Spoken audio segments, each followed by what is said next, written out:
नमस्कार, आप देख रहे हैं बातें विशेष और दिव्या और मदन के साथ मैं आपका स्वागत करता हूं, दिनेश।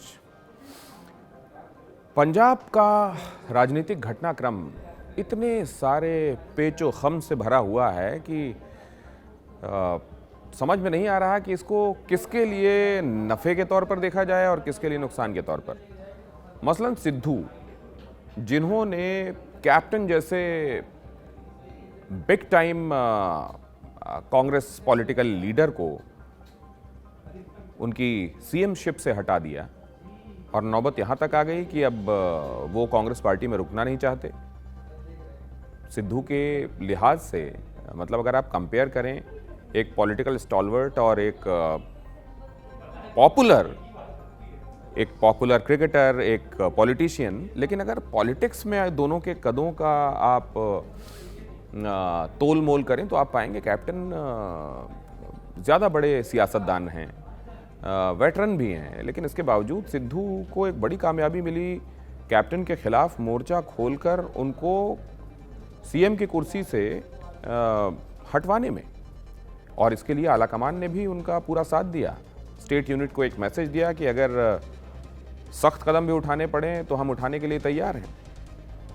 और ये समझा जा रहा था कि एक के बाद दूसरा किला फतेह करते जा रहे हैं सिद्धू, लेकिन उनके सीएम बनने के अरमानों के रास्ते में बहुत सारी चीज़ें आ गईं। कैप्टन ने भी ये इंश्योर कर दिया कि सिद्धू ने हटा तो सकते हैं लेकिन उन्हें हटाकर खुद सीएम नहीं बन सकते। उनकी जगह सीएम बनाए गए वो जो विधायकों की पसंद के लिहाज से चौथे नंबर पर थे, चरणजीत सिंह चन्नी। और चन्नी को जब बनाया गया तो ये समझा सिद्धू ने कि ये तो क्योंकि मैं इनके बनने की राह आसान कर रहा हूँ तो ये तो मेरे कहने पर काम किया करेंगे और एक तरीके से मैं स्टेट प्रेसिडेंट तो हुई कांग्रेस का, साथ में सीएम के हवाले से भी जो ज़रूरी काम मैं समझूंगा वो करवा लूँगा। लेकिन ऐसा हुआ नहीं। चन्नी ने सिद्धू के कहे हुए फैसलों को मानने से इनकार करना शुरू कर दिया और तब सिद्धू को ये समझ में आया कि रबर स्टैंप नहीं है, मेरे कहे हुए मुताबिक काम करें, ये ज़रूरी नहीं है। ये बात उनको तब भी समझ में आई जब वो अपने ज़्यादा से ज़्यादा लोगों को कैबिनेट में अकोमोडेट कराना चाहते थे। ये बात तब भी समझ में आई जब वो एडवोकेट जनरल के तौर पर अपना पसंदीदा चेहरा सामने रखवाना चाहते थे। इस बात को तब भी सिद्धू ने समझा। जब डीजीपी कौन होगा, इसमें भी चन्नी ने उनसे उलट राह पकड़ी। अब सिद्धू कॉर्नर होते जा रहे थे। राजनीति में इतना तो सीख ही गए हैं कि कब कहाँ किस तरीके की चाल चलनी है, तो उन्होंने अब बेअदबी गुरु ग्रंथ साहब की जो है उससे जुड़ा हुआ जो एक पुराना मुद्दा है उसको उठाकर सामने फोरफ्रंट में लाना शुरू किया ताकि उसके ज़रिए वो कई निशाने अपने साध सकें। लेकिन फ़िलहाल इसमें कामयाबी मिलती उनको दिखाई नहीं दे रही है। हाईकमान ने अपना रुख सख्त कर लिया है। उन्होंने कहा है कि सिद्धू को खुद समझ में आए तो अच्छी बात है, वरना ठीक है, हम देखेंगे क्या करना है। ये भी कह दिया गया कि चन्नी अभी तक आपको मनाने के लिए हमने कहा था, चन्नी आपको मना भी रहे थे, लेकिन अगर आप ये समझ रहे हैं कि आपको आपके हर एटीट्यूड के बावजूद मनाता ही रहेगा सीएम, तो ऐसा नहीं होने वाला है। और अब सीएम से मिलने के लिए सिद्धू पहुंचे। राजनीति में पोस्चरिंग का बहुत इंपॉर्टेंस होता है, मैसेजिंग का बड़ा इंपॉर्टेंस होता है, संदेश बहुत अहमियत रखते हैं। सिद्धू के कहने पर सीएम काम कर रहे हैं, संदेश इसकी बजाय अब ये जा रहा है कि सिद्धू पटियाला से निकलकर पहुंच रहे हैं चंडीगढ़ और पंजाब भवन में उनकी मुलाकात हो रही है चन्नी से, लेकिन पहले वो पहुंच रहे हैं और उसके बाद चन्नी वहां पहुंच रहे हैं। मतलब सिद्धू पहले इंतजार कर रहे हैं और उसके बाद चन्नी वहां पहुंच रहे हैं, वगैरह वगैरह। इस सब के बीच में सबसे ज़्यादा नफ़ा जो दिखाई दे रहा है वो चन्नी को ही दिखाई दे रहा है।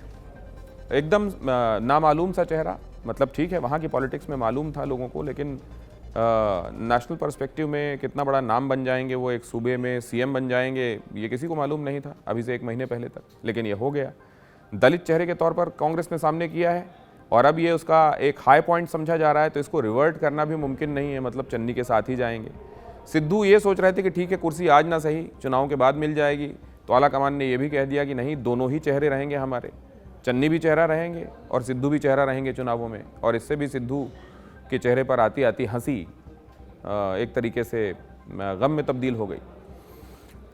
सबसे ज़्यादा नफ़े में चन्नी, अगर कैप्टन सिद्धू और चन्नी के हिसाब से आप चीज़ें देख रहे हैं, और सबसे ज़्यादा फ़ायदे में होते होते अचानक नुकसान में सिद्धू हैं। और कैप्टन जो पूरे तरह से नुकसान में दिखाई दे रहे थे अब कदरन बेटर पोजीशन में हैं, क्योंकि उन्होंने अपने लिए नेगोशिएट भी कर लिया है, उनकी बातें भी हो गई हैं। उन्होंने दिल्ली में जो भारतीय जनता पार्टी की लीडरशिप है उनसे मुलाकात कर ली है। कहा तो अभी उन्होंने यही है कि मैं कांग्रेस में अब नहीं रहूँगा, मेरी बहुत बेइज्जती हुई है। उन्होंने ट्विटर में अपना जो इन्फॉर्मेशन है वो भी बदल दी है, लेकिन भारतीय जनता पार्टी में नहीं जाएंगे ये भी कह रहे हैं। अभी तक नई पार्टी फ्लोट करेंगे और इस आउटफिट के बारे में वो जानकारी दे सकते हैं गांधी जयंती के दिन। तो सवाल यह है कि वो हेमंत बिस्व शर्मा की तरह काम करेंगे कि आकर भारतीय जनता पार्टी में शामिल होंगे और फिर राज्य के सीएम बन जाएंगे, या जगन मोहन रेड्डी की तरह एक अलग पार्टी बनाएंगे और फिर कुछ दिनों की मेहनत के बाद फिर से उस पार्टी के जरिए वो सीएम बनेंगे। ये देखने वाली बात है। लेकिन captain Amarinder Singh is better position now. Sidhu receiving end पे दिखाई दे रहे हैं पहले के मुकाबले, और चन्नी के लिए सिचुएशन विन विन वाली है। लेकिन ये पॉलिटिक्स है, और जैसे क्रिकेट में कहा जाता है कि जब तक आखिरी गेंद फेंक नहीं ली जाती ये नहीं कहा जा सकता कि नतीजा क्या होगा। वैसे ही अभी यहाँ आगे आगे देखते हैं होता है क्या, क्योंकि अभी चन्नी और सिद्धू की मुलाकात हो रही है। कैप्टन अमरिंदर सिंह ने दिल्ली में एनएसए से भी मुलाकात की है। क्या उन्होंने बॉर्डर स्टेट के लिहाज से कुछ सेंसिटिव इन्फॉर्मेशन शेयर की हैं क्या अजीत डोभाल के साथ? गृहमंत्री के साथ बातचीत में क्या फॉर्मूला निकल कर आया है? क्या वाकई उनके पास कोई समाधान है? क्या किसानों के मुद्दे पर उनके पास कोई वाकई ऐसा समाधान है जिसके बेसिस पर भारतीय जनता पार्टी के लिए सूबे में राह आसान हो सकती है? क्या भारतीय जनता पार्टी के लिए पंजाब के पास किस तरीके का वहाँ आगे भविष्य हो सकता है, ये बड़ा सवाल है।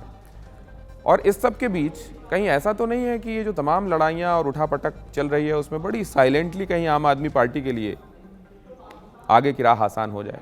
ये बहुत सारे सवाल हैं, और इन सारे सवालों का सही जवाब देने वाला एक ही विद्वान है, और वो है वक्त। तो वो क्या जवाब देता है इन सवालों का, उसका इंतजार करते हैं। बातें विशेष में आज के लिए इतना ही।